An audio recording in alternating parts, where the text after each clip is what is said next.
Neat ಪರೀಕ್ಷೆಯ ಅಗ್ನಿ ಪರೀಕ್ಷೆ 2016ರಿಂದ ಇಡೀ ರಾಷ್ಟ್ರಾದ್ಯಂತ ಚಾಲ್ತಿಗೆ ಬಂದ ವೈದ್ಯಕೀಯ ಶಿಕ್ಷಣದ ಈ ಪ್ರವೇಶ ಪರೀಕ್ಷೆ ಅಂದ್ರೆ ಸೆಕೆಂಡ್ PUC ಅಥವಾ 12ನೇ ತರಗತಿ CBSE ಅಥವಾ ICSE ಪಾಸ್ ಆದ ವಿದ್ಯಾರ್ಥಿಗಳೆಲ್ಲರೂ ಮೆಡಿಕಲ್ ಕಾಲೇಜುಗಳಿಗೆ, ಸರ್ಕಾರಿ ಹಾಗೂ ಖಾಸಗಿ ಮೆಡಿಕಲ್ ಕಾಲೇಜುಗಳಿಗೆ ಪ್ರವೇಶ ಪಡೆಯಲಿಕ್ಕೆ ಬೇಕಿರುವ ಕನಿಷ್ಠ ಅರ್ಹತಾಂಕಕ್ಕೋಸ್ಕರ ಈ ನೀಟ್ ಪರೀಕ್ಷೆ ನಡೆಸುವ ವ್ಯವಸ್ಥೆ ಬಂತು. ಅದುವರೆಗೂ ಆಯಾ ರಾಜ್ಯಗಳಲ್ಲೇ CET ಪರೀಕ್ಷೆ ಇರ್ತಾ ಇತ್ತು, ಕಾಮನ್ ಎಂಟ್ರೆನ್ಸ್ ಟೆಸ್ಟ್ ಅಂತ.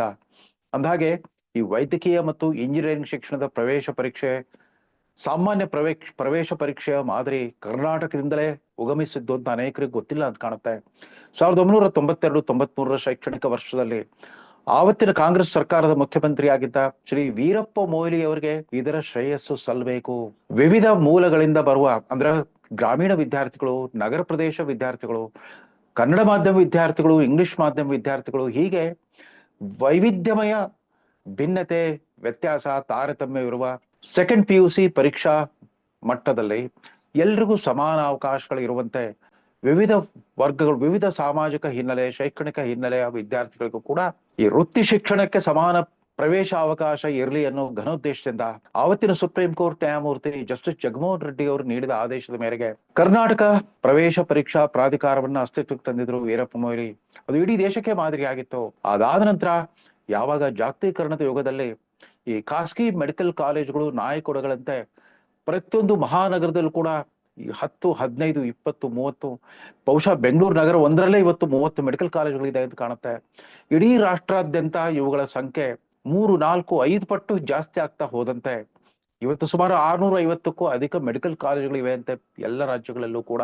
ಇಲ್ಲಿ ಈ ಮೆಡಿಕಲ್ ಕಾಲೇಜುಗಳ ಪೈಕಿ ಸರ್ಕಾರಿ ಮೆಡಿಕಲ್ ಕಾಲೇಜುಗಳಿಗಿಂತ ಖಾಸಗಿ ಮೆಡಿಕಲ್ ಕಾಲೇಜುಗಳ ಸಂಖ್ಯೆ ಹೆಚ್ಚು. ಇದರಲ್ಲಿ ಬಹಳ ಮುಖ್ಯವಾದ ಅಂಶ ಅಂತಂದ್ರೆ ಬಹುಪಾಲು ಖಾಸಗಿ ಮೆಡಿಕಲ್ ಕಾಲೇಜುಗಳ ಮಾಲೀಕತ್ವ ಅಧಿಕಾರಾರೂಢ ಅಥವಾ ವಿರೋಧ ಪಕ್ಷಗಳ ಬಹುಪಾಲು ರಾಜಕಾರಣಿಗಳೇ ಇವುಗಳ ಮಾಲೀಕರು. ರಾಜಕಾರಣಿಗಳು ಅಥವಾ ಅವರ ಕುಟುಂಬ ವರ್ಗದವರೇ ಇವುಗಳ ಮಾಲೀಕರು. ಅದನ್ನ ಬಿಟ್ರೆ ವಿವಿಧ ಜಾತಿ ಜನಾಂಗಗಳ ಮಠಾಧಿಪತಿಗಳು ಕೂಡ ಇವುಗಳ ಮಾಲೀಕತ್ವವನ್ನು ವಹಿಸಿಕೊಂಡಿದ್ದಾರೆ. ಅದರಂತೆ ಕೆಲವು ಕಾರ್ಪೊರೇಟ್ ವಲಯದ ದಿಗ್ಗಜರು ಕೂಡ ಮೆಡಿಕಲ್ ಕಾಲೇಜುಗಳ ಸ್ಥಾಪನೆ ಮಾಡ್ತಾ ಹೋಗ್ಬಿಟ್ರು. ಇವತ್ತು ಮೆಡಿಕಲ್ ಕಾಲೇಜ್ ಸ್ಥಾಪನೆ ಅಂತಂದ್ರೆ ಒಂದು 500 ಹಾಸಿಗೆಗಳ ಒಂದು ಆಸ್ಪತ್ರೆ ಸ್ಥಾಪಿಸಿದ್ರೆ ಸಾಕು, ಮೆಡಿಕಲ್ ಕಾಲೇಜ್ ಮಂಜೂರಾಗ್ಬಿಡುತ್ತೆ. ಈ ರೀತಿ ಮೆಡಿಕಲ್ ಕಾಲೇಜುಗಳ ಸಂಖ್ಯೆ ಜಾಸ್ತಿ ಆಗ್ತಾ ಹೋದಂತೆಲ್ಲ ಸೀಟ್ಗಳ ಸಂಖ್ಯೆ ಕೂಡ ಜಾಸ್ತಿ ಆಗ್ತಾ ಬಂತು.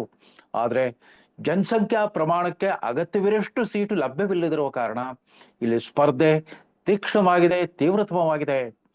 ಆದ್ರೆ ಎಲ್ಲ ರಾಜ್ಯಗಳಲ್ಲೂ ಕೂಡ ಬೇರೆ ಬೇರೆ ರೀತಿಯ ವೈದ್ಯಕೀಯ ಶಿಕ್ಷಣದ ಗುಣಮಟ್ಟ ಇರಬಹುದು ಅನ್ನೋ ಅನುಮಾನದಿಂದಾಗಿ ಒಂದು ರೀತಿಯ ಸಮಾನತೆ ತರಲಿಕ್ಕೋಸ್ಕರ ಗುಣಮಟ್ಟದ ದೃಷ್ಟಿಯಿಂದ ಇಡೀ ರಾಷ್ಟ್ರದಲ್ಲಿ ಏಕರೂಪ ಪ್ರವೇಶ ಪರೀಕ್ಷಾ ವ್ಯವಸ್ಥೆಯನ್ನ ತಂದ್ರು. ಯಾಕಂದ್ರೆ ಕರ್ನಾಟಕದಂತ ರಾಜ್ಯದಲ್ಲಿ ಇಲ್ಲಿನ ಖಾಸಗಿ ಮೆಡಿಕಲ್ ಕಾಲೇಜ್ ಲಾಬಿ ತುಂಬಾ ಪ್ರಭಾವಶಾಲಿಯಾಗಿತ್ತು, ಬಲಿಷ್ಠವಾಗಿತ್ತು. ಇವರು ಸರ್ಕಾರದ CETಗೆ ಪರ್ಯಾಯವಾಗಿಬಿಟ್ಟು ತಮ್ಮದೇ ಆದ ಕಾಮೆಡ್-ಕೆ ಅನ್ನೋ ವ್ಯವಸ್ಥೆಯನ್ನ ಮಾಡ್ಕೊಂಡಿದ್ರು. ಬರ್ತಾ ಬರ್ತಾ ಅನೇಕ ಪ್ರತಿಷ್ಠಿತ ಮೆಡಿಕಲ್ ಕಾಲೇಜುಗಳು, ಖಾಸಗಿ ಮೆಡಿಕಲ್ ಕಾಲೇಜುಗಳು ಡೀಮ್ಡ್ ಯೂನಿವರ್ಸಿಟಿ ಅಂತ ಒಂದು ಹೊಸ ಸ್ಥಾನಮಾನವನ್ನ ಪಡ್ಕೊಂಡ್ಬಿಟ್ಟು ತಮ್ಮದೇ ಆದ ಸ್ವತಂತ್ರವಾದ ಪರೀಕ್ಷೆಗಳನ್ನ ನಡೆಸಲಿಕ್ಕೆ ಶುರು ಮಾಡ್ಬಿಟ್ರು. ಬರ್ತಾ ಬರ್ತಾ ಹಲವಾರು ಮೆಡಿಕಲ್ ಕಾಲೇಜುಗಳು ಖಾಸಗಿ ವಿಶ್ವವಿದ್ಯಾಲಯದ ಪೂರ್ಣ ಪ್ರಮಾಣದ ಖಾಸಗಿ ವಿಶ್ವವಿದ್ಯಾಲಯ ಸ್ಥಾನಮಾನವನ್ನ ಪಡ್ಕೊಂಡ್ಬಿಟ್ಟು ತಮ್ಮದೇ ಆದ ಪ್ರತ್ಯೇಕ ಪ್ರವೇಶ ಪರೀಕ್ಷೆಗಳನ್ನು ಶುರು ಮಾಡ್ಬಿಟ್ರು. ಆ ಖಾಸಗಿ ಮೆಡಿಕಲ್ ಕಾಲೇಜುಗಳ ಪ್ರವೇಶ ಪರೀಕ್ಷೆಗಳು ಕೂಡ ಅವೇನು ದೋಷ ಮುಕ್ತವಾಗಿರ್ಲಿಲ್ಲ. ಅಲ್ಲೂ ನಾನಾ ತರದ ಅವ್ಯವಹಾರ, ಅಕ್ರಮ ವ್ಯವಹಾರ ನಡೀತಾ ಇದೆ ಅಂತ ಆರೋಪಗಳು ಬರ್ತಾ ಇದ್ವು. ಈಗಿನ ಸರ್ಕಾರದ ಹಿರಿಯ ಸಚಿವರೊಬ್ಬರ ಮೆಡಿಕಲ್ ಕಾಲೇಜ್ನಲ್ಲೇ ಸೀಟ್ ಬ್ಲಾಕ್ ಒಂದು ಅಪವಾದ ಕೇಳಿ ಬಂದಿತ್ತು. ಅದ್ರ ಪರೀಕ್ಷೆಯನ್ನು ನಡೆದೋಗ್ಬಿಡುತ್ತೆ, ರ್ಯಾಂಕಿಂಗ್ ಪಟ್ಟಿ ಪ್ರಕಟವಾಗುತ್ತೆ.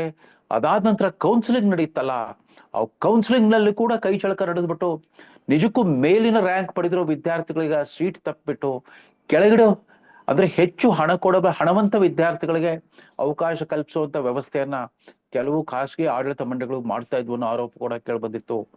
ಇವೆಲ್ಲವನ್ನು ನಿವಾರಿಸಲಿಕ್ಕೆ ಈ ನೀಟ್ ಪರೀಕ್ಷೆ ಬಂತು.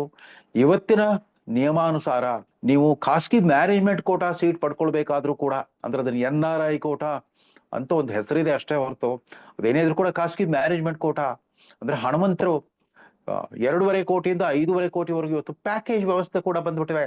ನೀವು 5 ಕೋಟಿನೋ 6 ಕೋಟಿನೋ ಕೊಟ್ರೆ 4.5 ವರ್ಷಗಳ MBBS ಕೋರ್ಸು, ತದನಂತರ 3 ವರ್ಷಗಳ MD MS ಕೋರ್ಸು, ಈ ರೀತಿ ಪ್ಯಾಕೇಜ್ ವ್ಯವಸ್ಥೆ ಕೂಡ ಬಂದ್ಬಿಟ್ಟಿದೆ. ಜಾತಿವಂತರು, ಹಣವಂತರು ವೈದ್ಯಕೀಯ ಶಿಕ್ಷಣಕ್ಕೆ ಪ್ರವೇಶ ಪಡೆಯಲಿಕ್ಕೆ ಹೆಚ್ಚು ಕಷ್ಟ ಪಡ್ಬೇಕಾಗಿಲ್ಲ ಅನ್ನೋ ವ್ಯವಸ್ಥೆ ಬಂದಿತ್ತು. ಆದ್ರೆ ಅಂಥವ್ರ ಮಕ್ಕಳು ಕೂಡ ನೀಟ್ ಪರೀಕ್ಷೆಯಲ್ಲಿ ನಿಗದಿ ಮಾಡಿರುವ ಕನಿಷ್ಠ ಅರ್ಹತಾಂಕಗಳನ್ನ ಪಡ್ಕೊಳ್ಳೇಬೇಕು. ಇದರಿಂದಾಗಿ ಪಟ್ಟಭದ್ರ ಹಿತಾಸಕ್ತಿಗಳ ಒತ್ತಡ ಜಾಸ್ತಿ ಆಗ್ಬಿಡ್ತು ರಾಜ್ಯ ಮತ್ತು ಕೇಂದ್ರ ಸರ್ಕಾರಗಳ ಮೇಲೆ. ಈ ಖಾಸಗಿ ಮ್ಯಾನೇಜ್ಮೆಂಟ್ಗಳೆಲ್ಲ ಪಿಸು ಮಾತಿನಲ್ಲಿ ನೀಟ್ ವಿರೋಧಿ ಅಭಿಯಾನವನ್ನೇ ಶುರು ಮಾಡ್ಬಿಟ್ಟಿದ್ರು.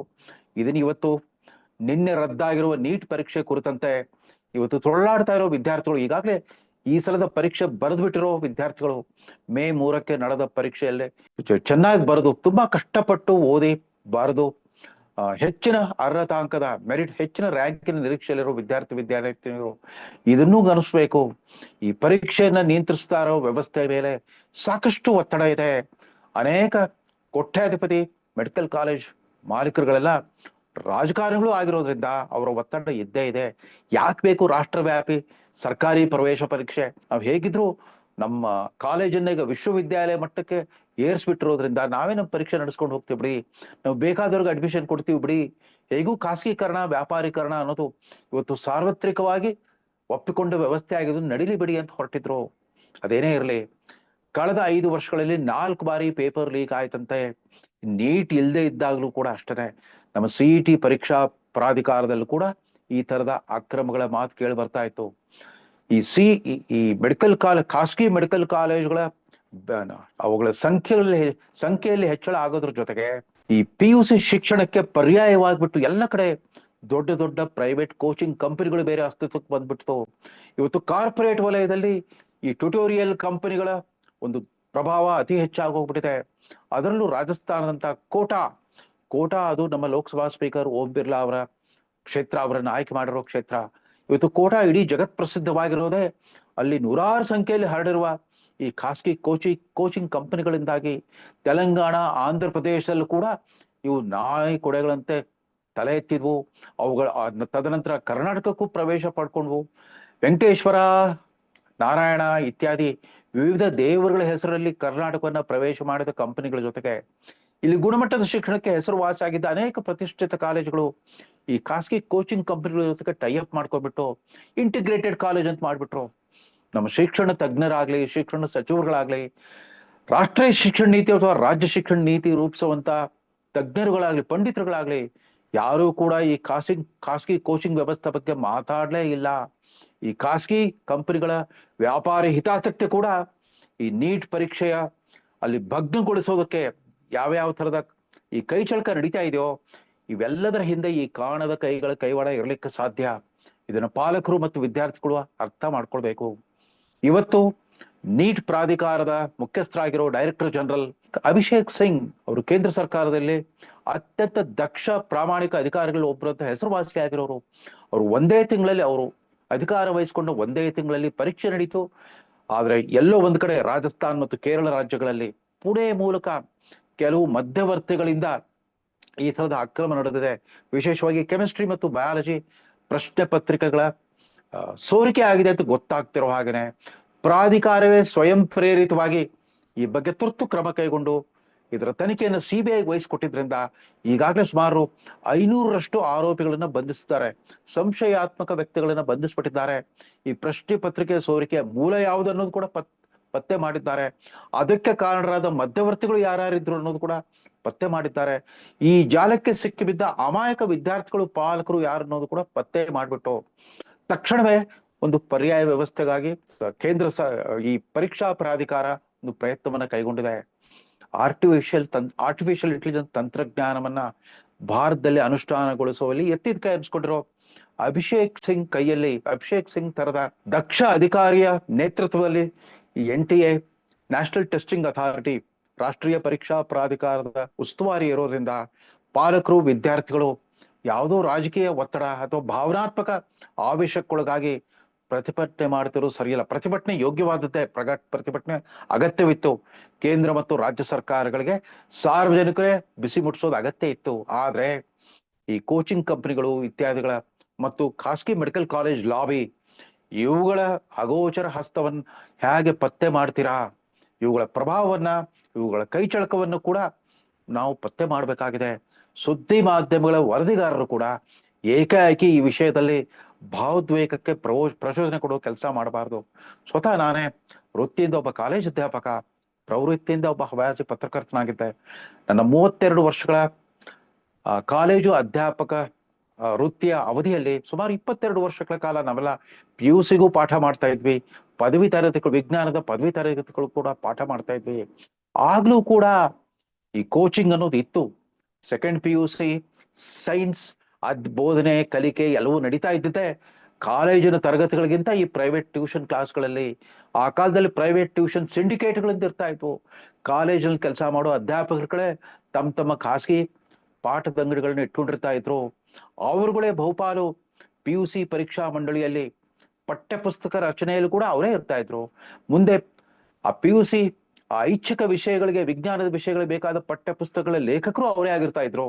ಮುಂದೆ ಪರೀಕ್ಷಾ ಮಂಡಳಿಯಲ್ಲೂ ಕೂಡ ಅವರೇ ಇರ್ತಾ ಇದ್ರು. ಬೋರ್ಡ್ ಆಫ್ ಎಕ್ಸಾಮಿನರ್ಸ್ ಅವರೇ ಇರ್ತಾ ಇದ್ರು. ಪ್ರಶ್ನೆ ಪತ್ರಿಕೆಗಳನ್ನ ಸೆಟ್ ಮಾಡೋದ್ರಿಂದ ಹಿಡಿದು ಮೌಲ್ಯಮಾಪನದವರೆಗೂ ಕೂಡ ಎಲ್ಲದರಲ್ಲೂ ಅವ್ರ ಪಾಲುದಾರಿಕೆ ಇರ್ತಾ ಇತ್ತು. ಆದ್ರೂ ಕೂಡ ಮೇಲ್ನೋಟಕ್ಕೆ ಎಲ್ಲೂ ಅಂತ ಘೋರವಾದ ಘಟನೆ ಸಂಭವಿಸಿರಲಿಲ್ಲವಾದ್ರಿಂದ, ಆಮೇಲೆ ಇವರೆಲ್ಲ ಅನೇಕ ಪ್ರತಿಷ್ಠಿತ ಸಂಸ್ಥೆಗಳಿಗೆ ಸೇರಿದವರಾಗಿದ್ರಿಂದ ಯಾರು ಧ್ವನಿ ಎತ್ತಾ ಇರಲಿಲ್ಲ.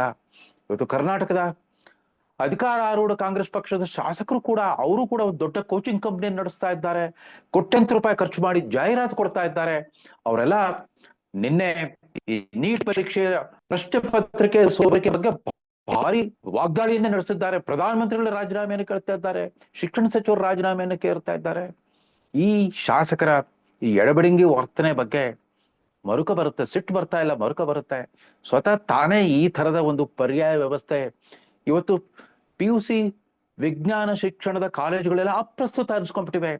ಕಾಲೇಜಿಗೆ ಬರೀ 10,000 ಫೀಸ್ ಕಟ್ಟಿದ್ರೆ ಈ ಖಾಸಗಿ ಕೋಚಿಂಗ್ ಕಂಪನಿಗಳಿಗೆ 2 ಲಕ್ಷ, 2.5 ಲಕ್ಷ, 3 ಲಕ್ಷ ಈ ತರ ಪ್ಯಾಕೇಜ್ ರೀತಿಯಲ್ಲಿ ಫೀಸ್ ಕಟ್ಬಿಟ್ಟು ಬಡವರು ಕೂಡ ಕಷ್ಟಪಟ್ಟು ತಮ್ಮ ಮಕ್ಕಳು ಡಾಕ್ಟರ್ ಆಗ್ಲಿ ಅಂತ ಬಯಸ್ತಾ ಇದ್ದಾರೆ.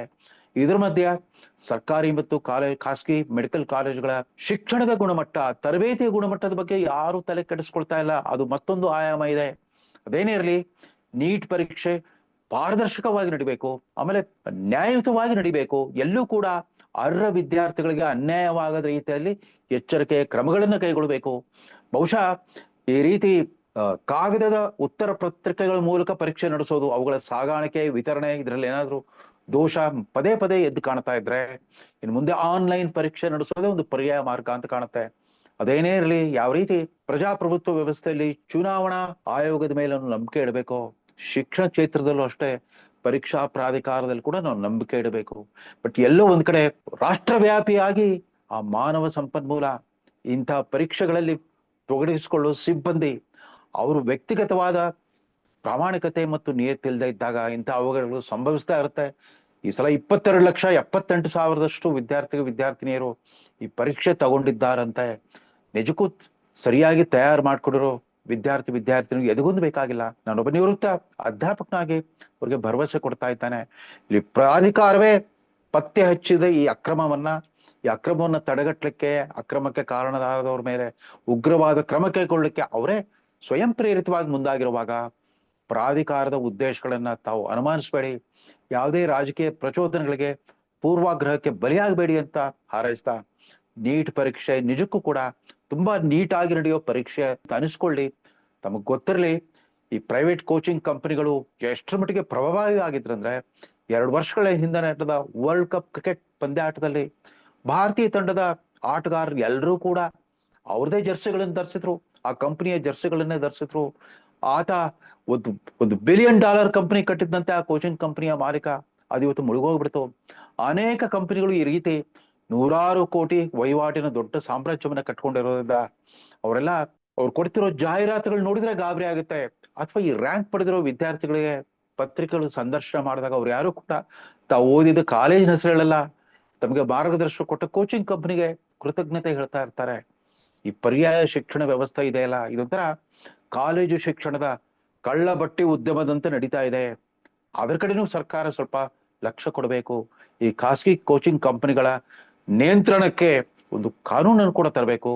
ಪರೀಕ್ಷಾ ವ್ಯವಸ್ಥೆಯಲ್ಲಿ ಅಕ್ರಮಗಳು ನಡೆಯುತ್ತಂತೆ ಮುಂಜಾಗ್ರತಾ ಕ್ರಮಗಳನ್ನು ಕೈಗೊಳ್ಳಬೇಕು. ಸಾಧ್ಯವಾದ್ರೆ ಇವತ್ತಿನ ಡಿಜಿಟಲ್ ತಂತ್ರಜ್ಞಾನ ಮತ್ತು ಕೃತಕ ಬುದ್ಧಿಮತ್ತೆ ತಂತ್ರಜ್ಞಾನವನ್ನ ಬಳಸ್ಕೊಂಡ್ಬಿಟ್ಟು ಇದು ಮುಂದಿನ ಬಾರಿ ಅಥವಾ ಈಗಾಗಲೇ ಮರುಪರೀಕ್ಷೆ ಯಾವುದೇ ಕ್ಷಣದಲ್ಲೂ ಘೋಷಣೆ ಆಗುತ್ತೆ, ಅದು ಪಾರದರ್ಶಕವಾಗಿರಲಿ, ಯಾವುದೇ ಅರ್ಹ ವಿದ್ಯಾರ್ಥಿಗಳಿಗೆ ಅನ್ಯಾಯವಾಗದ ರೀತಿ ಸುಸೂತ್ರವಾಗಿ ನಡೆದು ಫಲಿತಾಂಶ ಬರಲಿ ಅಂತ ಹಾರೈಸ್ತಾ ಈ ಸಂಚಿಕೆಯನ್ನು ಮುಗಿಸ್ತಾ ಇದ್ದೇನೆ. ನಮಸ್ಕಾರ.